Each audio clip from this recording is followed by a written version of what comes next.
Hey guys, it's Coily Diaries back with another video. If you're new to my channel, be sure to subscribe. Welcome to the channel. I really do appreciate you. To my returning subscribers, you know I love you guys. In this video, I am talking 20 things, 20 lessons that I have learned so far when it comes to moisturizing my hair or keeping my hair moisturized. If you're not aware, I am on an extreme moisture challenge for the year 2023. I've done a full video about that and I'll put a link above. That will give you details of what I'm trying to do and, you know, everything, the juice. So check that video out. By the time you watch this video, it'll be almost 6 months since I started the challenge, and I thought, why not? It's right about half the year gone, and yeah, we need to do an update because there's some things that I have learned that I should have learned 10 years ago when it comes to my natural hair. Guys, if you struggle with dry hair, you want to watch this video, okay? I don't want to get ahead of myself, but I'm super excited because I will be sharing some things that you need to know. Yeah, you need to know. If you have dry hair, if you've got type 4 hair and you're struggling to retain moisture, you're struggling with hair that always feels like straw, if you're spritzing your hair every day just to get moisture, girl, I've got some tea. I've got some information that will help you keep your hair moisturized for longer. Without further ado, let's get into this video.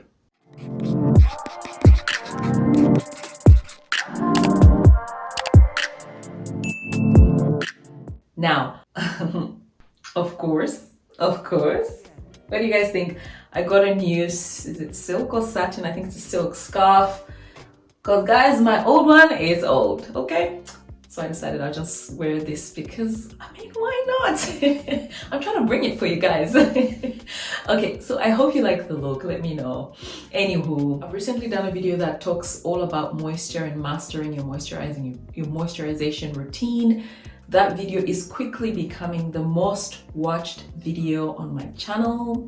I'll put a link above to that because you need to hear it. You need to hear it. Okay, let's stop the rambling and let's get into the things that I have learned about my hair when it comes to moisture so far. Number 1, I have been moisturizing my hair wrong. I have been moisturizing my hair wrong. I don't know about you, but there's a lot of videos that I have watched when it comes to moisturizing, and people just talk about spritzing and leave-in and sealing the hair, shea butter, grease, castor oil, whatever. However, nobody actually talks about getting the moisture into the hair. Okay, we talk about use a spritz, use a leave-in, use a sealant, right, to seal the moisture, but no one talks about how to actually get that moisture into the hair. There is an assumption that if you spritz your hair and it gets wet, then it's moisturized. Wrong. I have learned in a little bit of research that I've done so far, there are 2 things that help to lift the cuticle, right? The top layer of the hair, the top layer of the hair is called the cuticle. In order for moisturization to take place, or hydration, right? Moisture or water to go inside the hair, which is what we want. In order for that to happen, 2 things. Okay, there's only 2 things that can lift the cuticle to effectively hydrate the hair. Those things are your pH and heat. 2 things. So if you're not washing your hair every week, for example, your hair is pretty much dry by 7 days or so, you know, give or take, depending on what you're using, okay?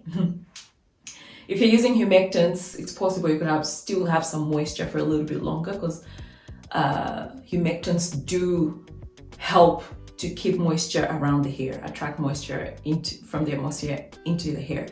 However, if you're not, and even when you're using humectants, sometimes around the 7-day mark, 10-day mark after wash day, your hair is actually dry already.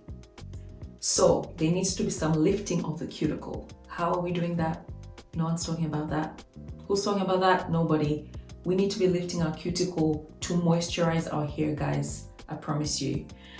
When I learned this in a little bit of research on the internet, and a lady called Naturally Nika, I think she's the only one who I've seen speak about it. I'm sure there's other people that speak about it, all right? But the emphasis is not there. I have not seen the majority of naturals talking about lifting the cuticle to moisturize the hair, guys.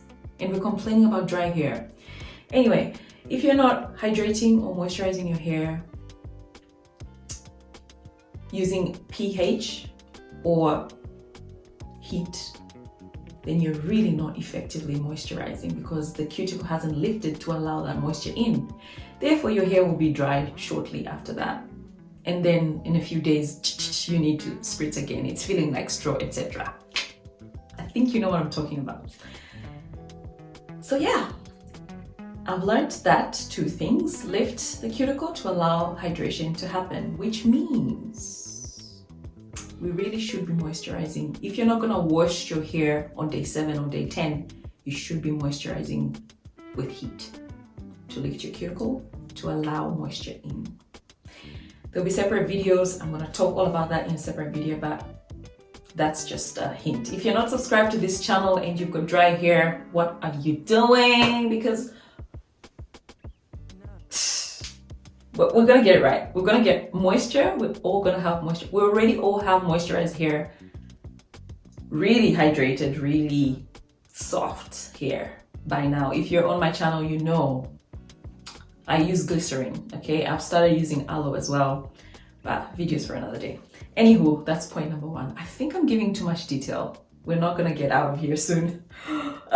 Okay, number 2. My hair has been very thirsty. My hair has been very thirsty. It's been like hay for the most part. And I'm learning that for all these years, it's because I have not known how to moisturize my hair effectively. So yes, I have realized I have had to deal with the hard truth that my hair has actually been dry all along. Even when I think it's moisturized, it's not actually moisturized because we've been doing it wrong. I have learned that our hair, natural, kinky hair, particularly type 4, there needs to be an emphasis of moisture at every stage of your routine. That is shampoo, that is deep condition, that is moisturize, styling, maintaining the style and all that. It needs to be moisture, moisture, moisture at every stage. Why? A lot of us are low porosity. A lot of us struggle to get that moisture in. Our hair is naturally dry.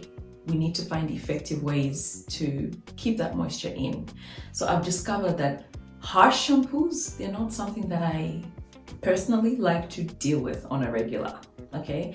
And I do have hard water where I live, which is a story for another day. I've recently bought a shampoo that's gonna help me with that and other things that I'm implementing. I'm so excited, I'm getting ahead of myself. The point I was making, moisture at every stage. We need to have a focus, or I need to have, okay, let me not say we. I need to have a focus of moisture at the shampoo phase, deep condition at the moisturizing phase and beyond, in order for me to actually keep my hair soft, hydrated, moisturized all the time. All the time. Like, our hair should not have an opportunity to be dry, because I don't know about you, but for me, that comes with problems, okay? That I'm not gonna get into in this video. But yeah, moisture at every stage. I've already said harsh shampoos are not for me. They do have their place, all right? If you've got a lot of build-up, for example, if you're using grease, if you've got hard water, you need to think about incorporating some shampoos that quote unquote are harsh, as in sulfate, and even chelating shampoos to actually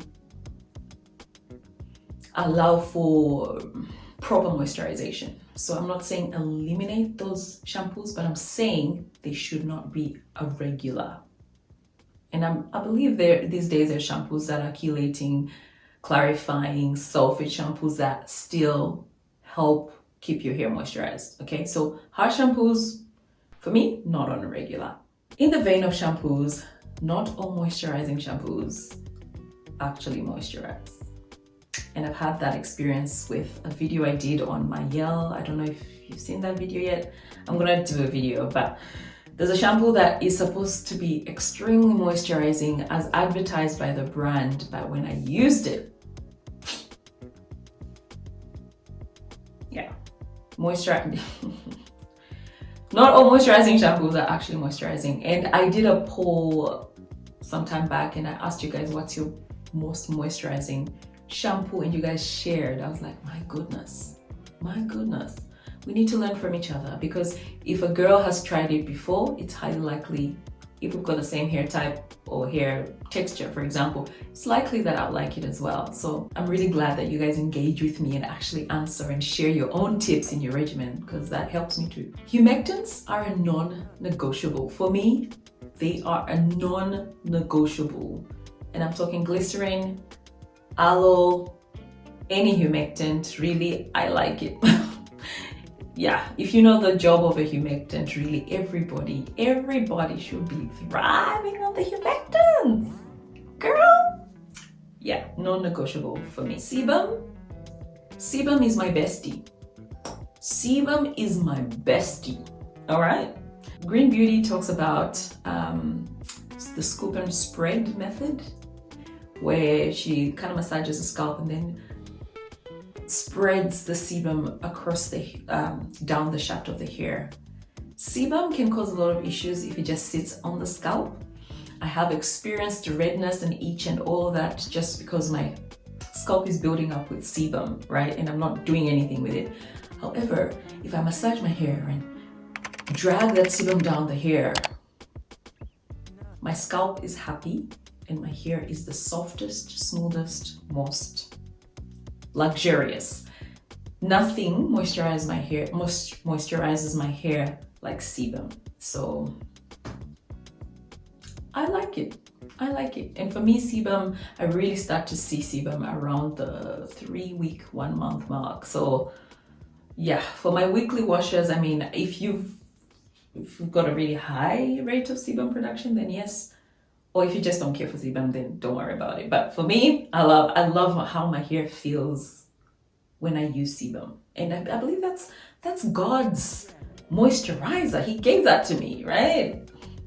I manufacture it on the scalp. It has to have a use. Anyway, I digress. I've kind of touched on this one already, but wash day, of which for me it's now wash hour, is a time to hydrate. There's not enough emphasis that the washing of the hair is actually, yes, cleansing the scalp and the hair, but it's also about rehydrating the hair. Remember I spoke about pH? The pH of shampoos makes it so that it actually helps to lift the cuticle and therefore allow moisture into the hair to hydrate it. So wash day is not just about cleanse. Wash day is about hydrating as well. I know the message is on YouTube, but not with enough emphasis.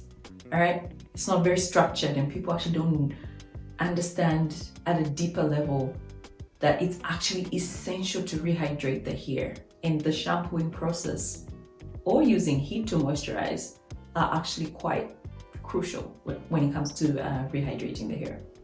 Products matter. They matter. I have been of the notion that it doesn't matter what you use as long as it's a moisturizing shampoo, or if it's a leave-in, then, you know, I mean, it's a leave-in. Products matter. If I use a drying shampoo, a harsh shampoo, my hair is dry for a couple of weeks, a week at least. Even if I've put moisture, I've put my castor oil, etc., it's still dry because, once again, the sebum, I've stripped my hair of its natural oils. That oil that God gave us plays a huge part in our moisturizing or keeping our hair hydrated. So products do matter. Choosing shampoos that are hydrating, choosing leave-ins that actually hydrate and soften and smell good. I mean, I want to smell good. I don't know about you, but I like to smell good, okay? choosing a sealant that's effective. It's not just because everyone's using shea butter, use shea butter. No, does it actually work? Do you actually like it? Does it fit into your regimen? For example, for me, I try to use really gentle shampoos at the moment, and I find that things like shea butter and grease, they're not really going to come out with a gentle shampoo. So I need to rethink either my shampoos, or I need to rethink my sealant. You know what I mean? So products do matter. If I use a moisturizing shampoo for obviously the shampoo process, the right leave-in for my moisturizing, and the right sealant, my hair is happy. If one of these is out of balance, team hay. My hair is team straw. It's really, really dry. And I'm learning that now because, yeah, I'm challenging myself to do better when it comes to moisturizing the hair. And that dryness, guys, leads to tangles, single strand knots, breakage, friction, frustration, and a lack of length retention, and just unhealthy hair in general. So products matter. I kind of touched on this already, but wetting or spritzing the hair does not mean moisturize hair, right? Just because the hair is wet does not mean it's moisturized. Somebody. There needs to be a lifting of the cuticle, which involves, what did I say, pH and heat. So choose what's going to lift your cuticle. It's up to you. Do you want to wash your hair every 10 days, or do you want to use heat to remoisturize? So yeah, just because your hair is wet and you spritzed it with your water and whatever does not mean that moisture has gone down into the cortex, which is the next layer after the cuticle. I'm excited because these things have changed my routine. They've changed my hair from straw to butter. Like, oh, girl, better subscribe. I'll be here to drop everything that I'm learning through this process, and I'm excited about it. Protective styles are great, but I've learned that if you want to retain the maximum amount of moisture in your hair, secondary styles are the best. That means tucking your ends in, like your ends shouldn't be exposed if you want to prolong your moisture in your hair. Enough said. If you've got hard water, you need to be doing something to help you not lose your hair. Hard water can really make you lose your hair. It causes dryness, it builds up, minerals build up on your hair. It can cause breakage and even hair loss. So a shower filter, a chelating shampoo, making sure you use really moisturizing products and shampoos as well on the days that you're not using a chelating shampoo, because the mineral deposit is drying your hair and then the shampoo is also drying your hair. That's disaster. So I'm gonna do a video about that, but hard water can actually hinder how your hair feels and how your hair retains or takes up moisture. So yeah, and within that vein, if you're not sure if your water is hard or not, make sure that your spritz bottle, at least that you're using to remoisturize, has got distilled water or spring water. That way you're not adding minerals, to the hair. There are sticks that you can buy, like testing sticks on Amazon, I believe. I'll put a link below where you can get them and test your water to see how hard it is. Deep conditioning with heat is a must. Deep conditioning with heat is a must. I know we kind of say, and I included, right? I like to think, okay, 10 minutes is all it's gonna take to deep condition my hair. And the only product that has worked really well with only 10 minutes is this Don't Despair Repair from Briogeo, right?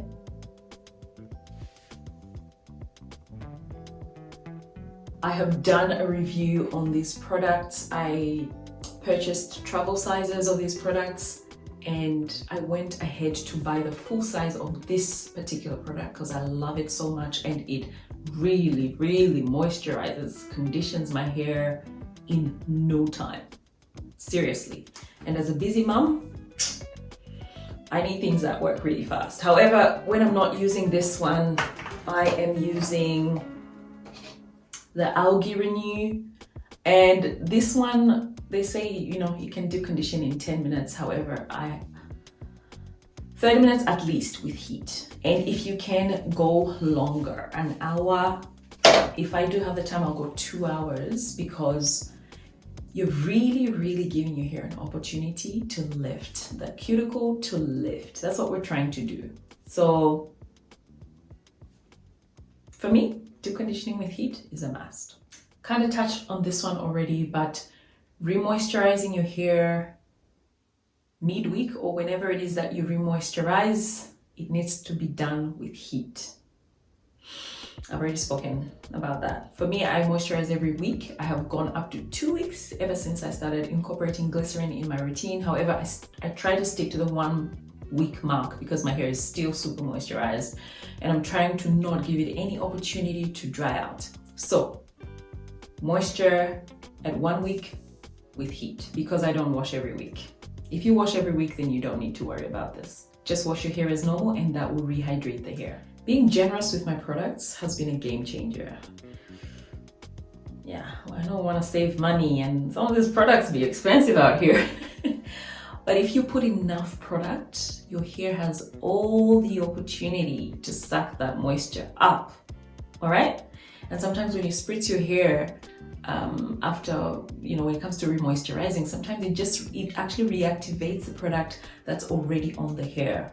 So personally, I have found that being generous with my products when I'm moisturizing particularly is super important. That means my glycerin spritz, that means my leave-in, and my favorite sealant, castor oil. I go hard. I don't play. Another thing I've learned is that we actually don't need as many products as we think. You don't need 15 products to look after your hair. I promise you don't. I personally, if I was gonna go really minimum with moisturizing, all I need is my glycerin humectant-rich spritz, glycerin aloe water. Number 2, castor oil. That's it. That's it. Does the leave-in add softness? Yes. Does it add hydration? Yes. Is it beneficial? Yes. Does it smell good? Yes. And that's why I use it. However, if you want to go really minimum, you can really get away with just hydrating your hair with distilled spring water, right? Humectant rich distilled spring water and castor oil, okay? And I'm specific about distilled or spring because unless you're absolutely sure your tap water is not hard, just use spring water. It's safer. Nothing worse than spritzing your hair with minerals. Ugh. We've been doing so much wrong. My goodness, I can't believe this. My water here is so hard. Of course, if your area has got soft water, you're good. You're good. Synthetic hair is the enemy. That's a huge claim. But for me, synthetic hair, guys, it dries my hair out. It causes so much friction. My hair is like straw when I take it out of the synthetic braids. I still do hair extensions with synthetic hair. I will do them when I want. However, now that I am on a moisture challenge, I've just cut right back down. I haven't done them the whole year, pretty much. I haven't done over a year actually with synthetic hair because yeah, they do dry my hair out and it's harder to moisturize my hair with the synthetic hair on. I personally would choose human hair if I'm gonna put an extension on my hair because you can actually moisturize human hair and it's softer and gentler on your actual hair and will allow moisture better. So for me, synthetic hair just works against me if I'm trying to hydrate my hair or keep my hair moisturized. So I stay away from it for now. Expensive? Expensive does not always mean better. Expensive does not always mean better, guys. This product, once again, super expensive. This product's expensive, guys. I think it was like $60 something for like 473 mils. Goodness, it's gonna last a while, I hope, but that's expensive. However, okay, My glycerin spritz that's in here is not expensive at all. And that is why I am saying expensive does not always mean better. It's still able to moisturize my hair. That glycerin spritz can moisturize my hair better than some of the most expensive leave-in conditioners out there. Therefore, I'm realizing that sometimes, yeah, you don't need to spend that much. Last but definitely not the least, in fact, this is the most exciting because, guys, I have learned that my hair can actually be soft, smell good, malleable, flexible, manageable, beautiful, moisturized, hydrated, consistently. I mean, with what I'm learning so far, my hair has got no opportunity to be dry or to be like straw, so it's luscious consistently. The realization that I don't need to deal with dryness is a game changer for me. Having said this, guys, I'm thinking about doing Vlogmas. Let me know what you think about me talking more about moisture and all these topics that I'm sort of throwing at you, and other things as well. What other things do you want to see or hear from me? Put a comment below, let me know. Let me know which of these points or these things that I've learned in the last 6 months has been the most surprising to you.